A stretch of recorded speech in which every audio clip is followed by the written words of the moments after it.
Hi, I'm John Napolitano, the CEO and founder of US Wealth Management. Today we're going to deliver part one to you of the things you need to know when owning real estate with an unmarried partner. Whether it's two buddies, two in a committed long-term relationship, or two engaged to be married, owning a home with an unmarried partner raises some unique issues that should be dealt with before the closing. First part is the financial part. It's pretty easy if each partner is putting up equal amounts of cash and has the equal ability to service the debt and pay for repairs and improvements and maintenance. But that isn't typically the case.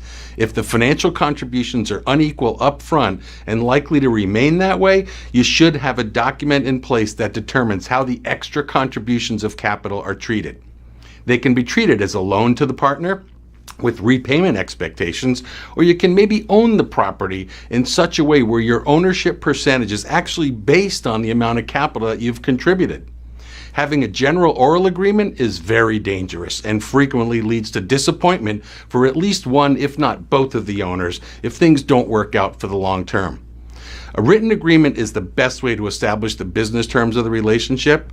The written agreement recommended, though, must determine what happens in the event of the death or disability of either partner.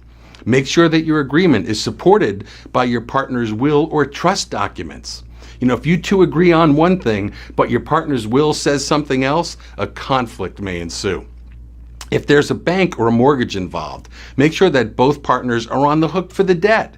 If both can't be on as guarantors, well, make sure that the written agreement clearly states what the obligations of the parties are, regardless of who's on the hook with the bank.